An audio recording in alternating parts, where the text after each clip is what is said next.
It's time to take a look at the weekly Covrprice top 10 list. And there's a book from Harvey Comics on here. There's some interesting entries. Let's take a look. Up next on this video from Bronzeville Comics.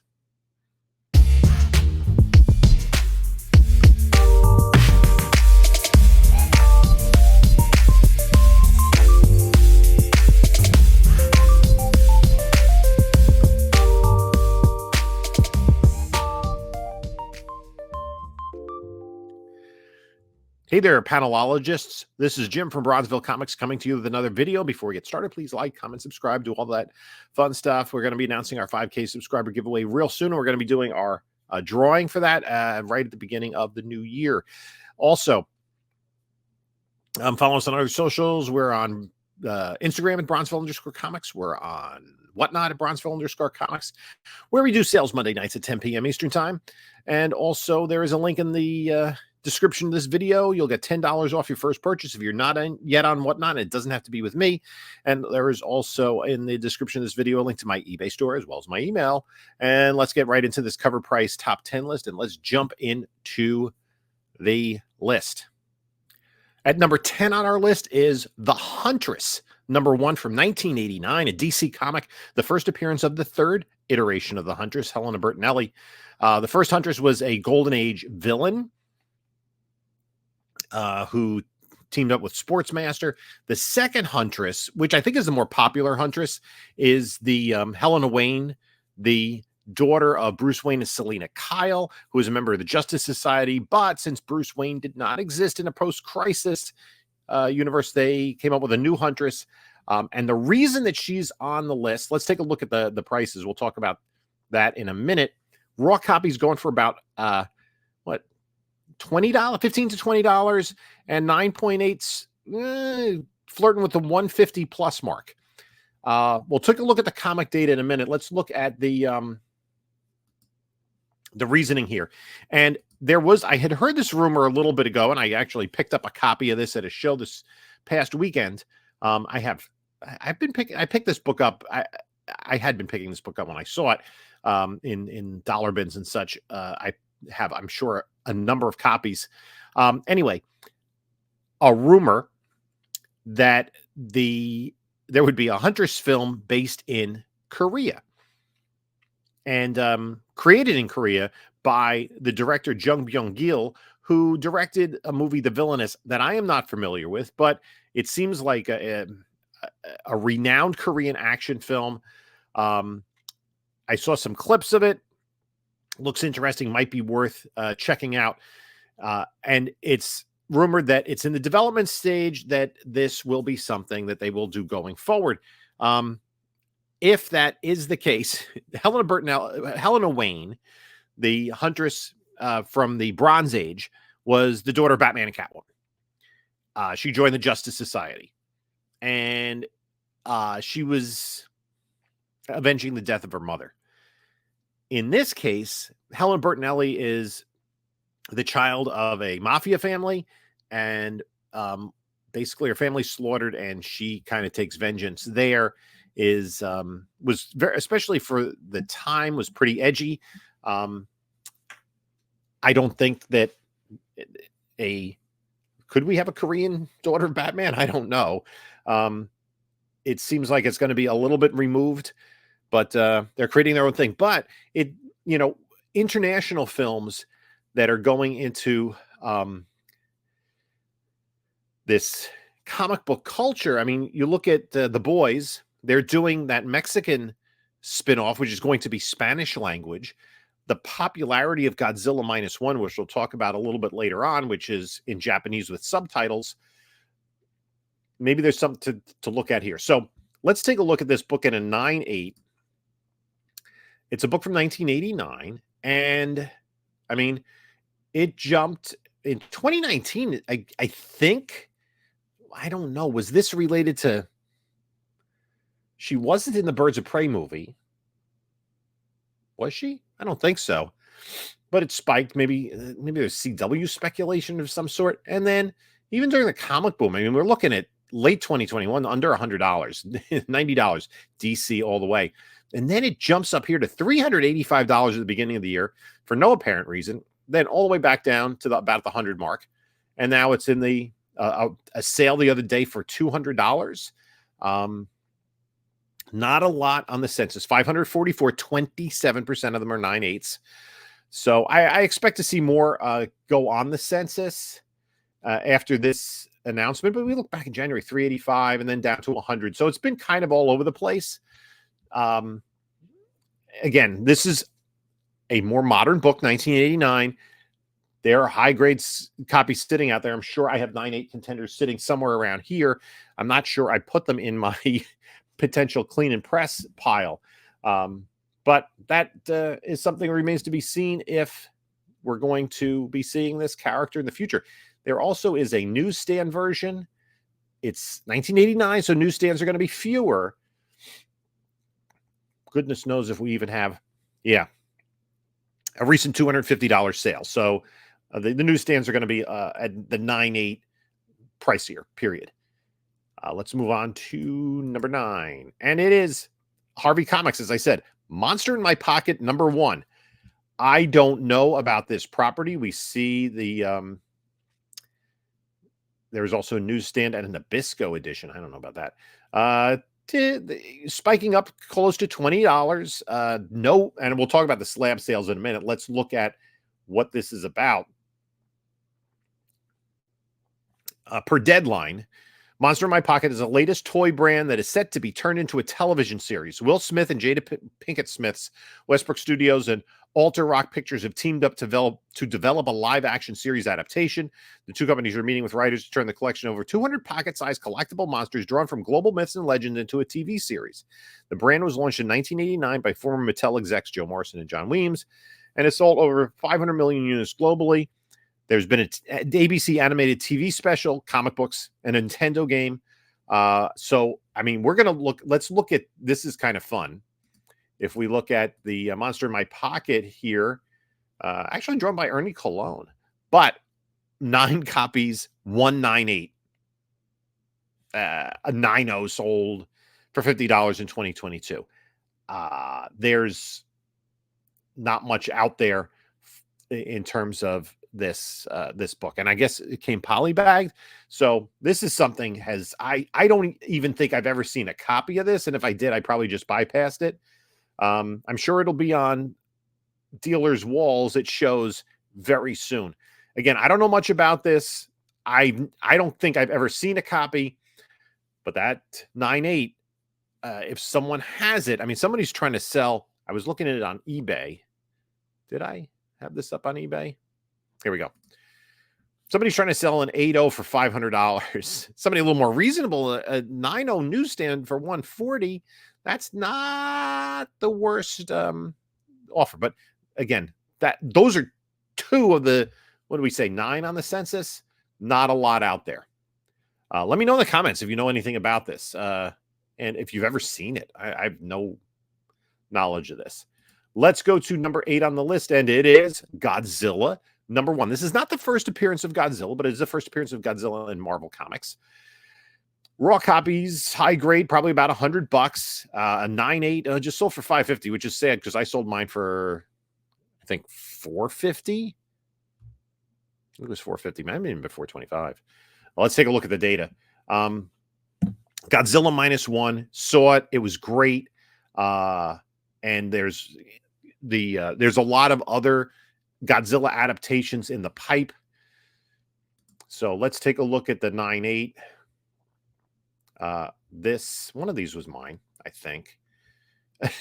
When did I sell it? I didn't sell it at auction, but an auction went for $450, which is pretty robust for an auction. So folks paying up for the 9/8 of Godzilla.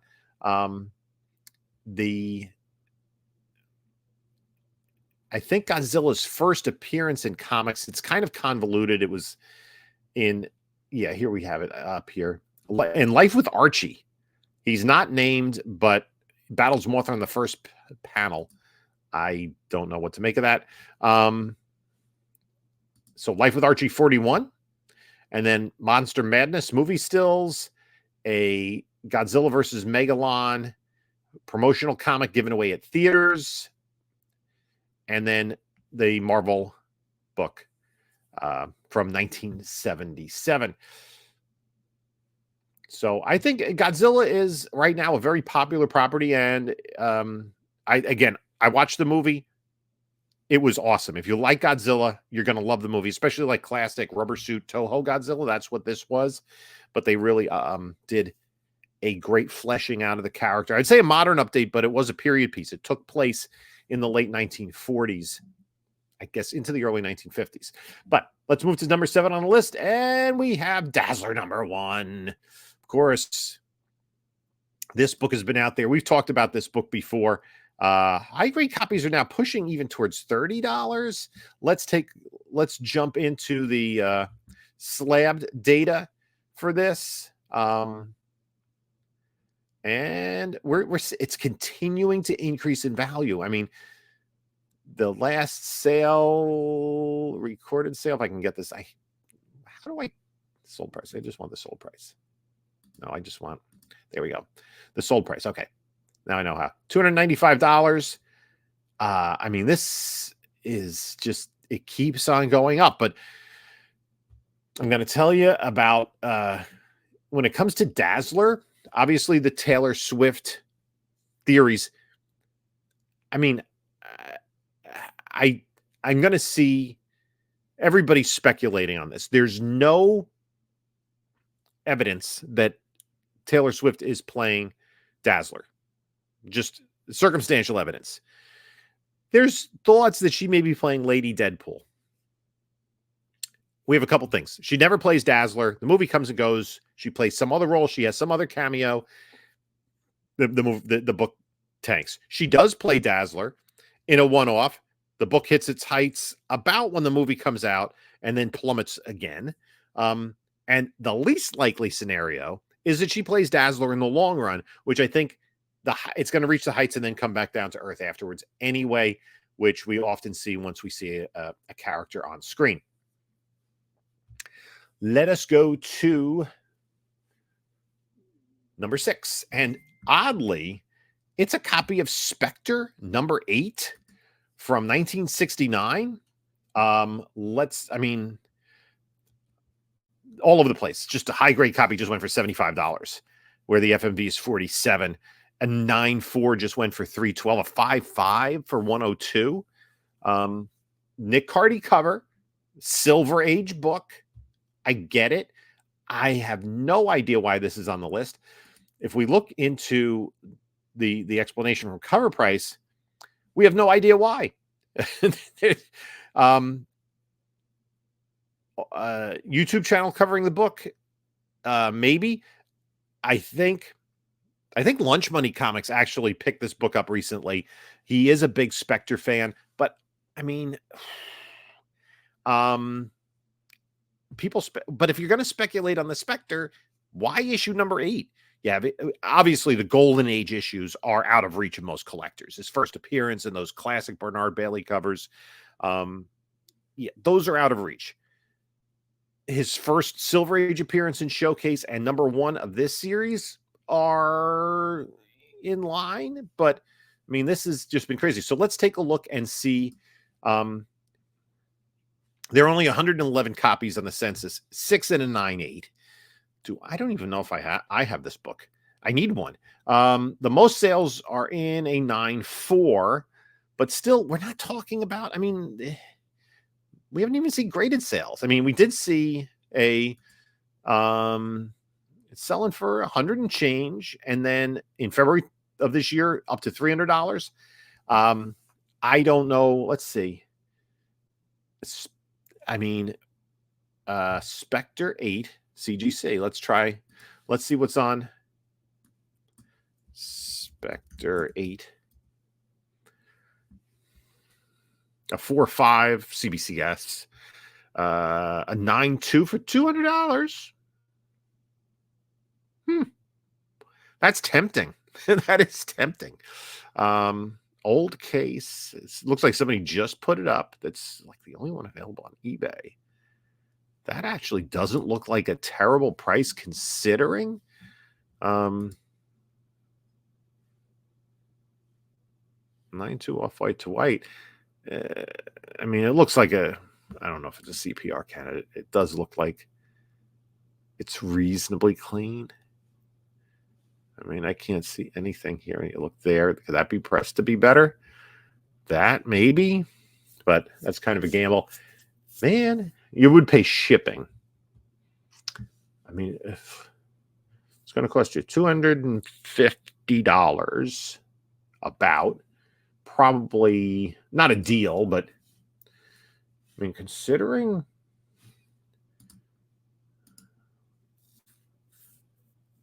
I don't know. I mean, I'm not going to buy it. If one of you wants to buy it, go ahead. Yeah, the 9.2 sold for 220. It's not terribly out of line, but just a book. I'm not sure why it hit the list. I have wanted to collect that run because it's only 10 issues. Yeah, it's only 10 issues. Some of the early issues, it looks like issues 2, 3, 4, maybe 5 or Neil Adams covers, and then you have some Nick Cardy covers, kind of as you go from 68 to 69. So, yeah, a 9.4 just sold for 312. So that 9.2 sale is not out of line, or offer is not out of line entirely. Anyway, moving along, let's go to number 5 on the list. And this is one of the only very new book on the list. Miles Morales, Spider-Man 12. This 1 in 25 David Baldeon variant. Sales are hot in the $50 to $60 range. And obviously it's too new to have 9/8. Miles Morales, Spider-Man 12, 1 in 25. Miles Morales 12. David Baldeon. Let's see. 60, 41. It's an auction at 39. High auction. You can select.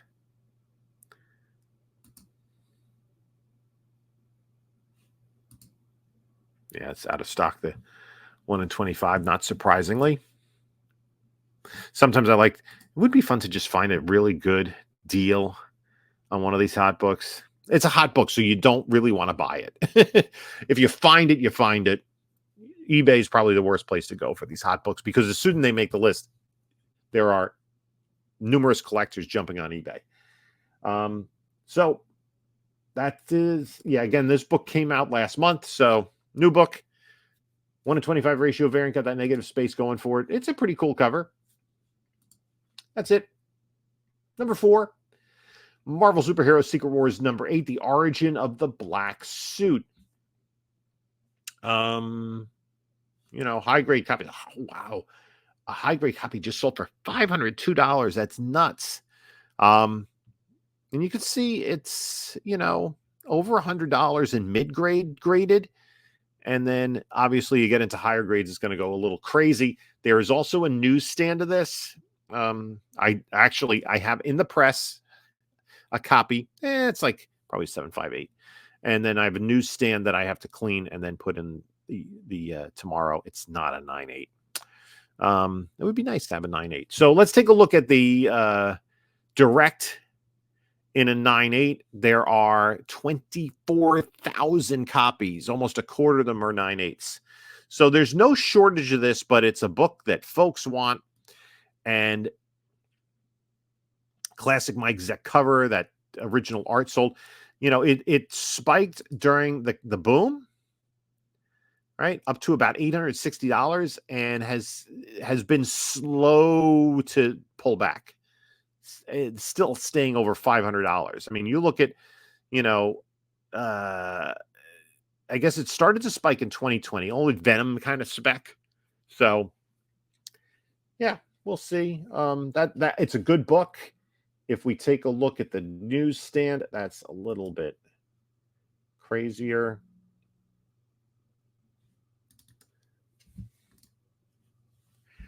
Let's look at the 9.8 there. That's over $1,000 book. Yeah. And it's been close to that. I mean, It's jumped up to nearly 2,000, then had this spike here at 23.20. Still holding value over $1,000, but it has come down a bit in the last year.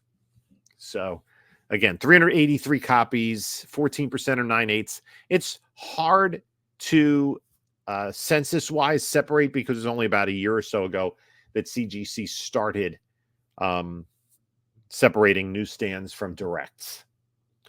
So let's take a look at number 4 on the list. I'm sorry, number 3 on the list, and it's Stray Dogs number 1. This was a pandemic darling.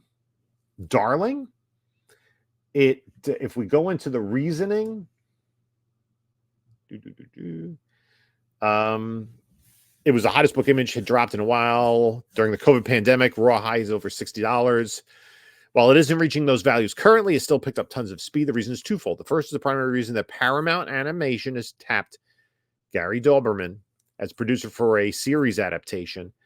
And so that's, I guess, more than just an option. And the announcers,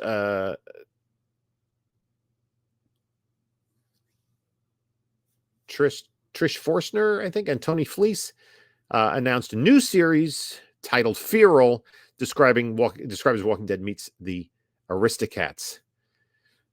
So let's take a look at, and the other thing about this, there are tons of variant covers. The series only ran 5 issues. You can see even here, I mean, look at all of these variants, and many of them are homages to horror films. I'm not even sure all the homages here. And I'm a film guy. I have the Silence of the Lambs one. And then there are some more exclusive, limited ones, a Blair Witch one. And some of those are very expensive. The regular 2nd, 3rd, 4th print, 5th prints are not worth much. But the cover A for issue number 1, it's about a $25, $30 book. 9/8, though. Let's take a look at the historical 9/8 for this. And this was a book that boomed during the comic boom. And when the first graded copies came out, and this is very indicative of a book that gets hot right away. Right, the first sale, $384, then down to $356, $309, and it just keeps going down. And then it gets down to about where it is, about $100, more like $50 to $70. I mean, quite a difference. And so there are 1,042 copies. 84.2% of them are 9/8 because it is a book from 2021. It's a book that's almost 3 years old at this point. And so early on, the demand is hot, supply is low. Then supply increases pretty quickly because brand new book, everybody's sending that one in. And so, I think some of the harder to find variants, like if we take a look at this Blair Witch Project variant, there are only 123 copies on the census. Almost all of them are 9/8. And we can see again, started over $1,000 and then comes down to 163. You do not want to buy a hot book 9/8 when it's first a 9/8. If you can get that book back from CGC, and I think that's the only reason people would use the modern fast track, is to get the first one, the first two. Look, I mean, the first two, 1,025, 1,066. Then suddenly, boom, half the price in just 3 months. Yeah, this was a darling of the pandemic, along with, I would say, probably behind Something Is Only Killing the Children, in terms of indie books that were scorching hot. Department of Truth as well. This is kind of in the Department of Truth range. So let's take a look at number 2 on the list. And this is an old friend, Spawn number 1. There are a lot of them. High grade, $40. 9/8. One just sold for $190. there's been ongoing news about nothing mentioned here about the movie. Is there going to be a movie with Jamie Foxx? I'll wait and see. I'll see it when it comes out. Certainly, 24,000 copies on the census. Almost half of them 9/8, and there are 69 9/9s, which is quite a bit, and 6/10s. So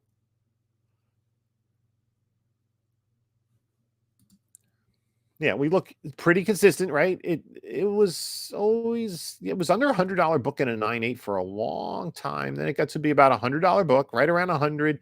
Boom, comic boom, up to 266, and it has held a lot of that value down to 160, but still above. If we look where it was in, let's say, December 2019, $112. In December 2020, that's right when it was spiking. It was still 143, and now it's at 160. So in one aspect, it may be a little overvalued. This is interesting. An eBay auction just went for $213. Usually auctions go for lower than the fixed price. That is an interesting phenomenon.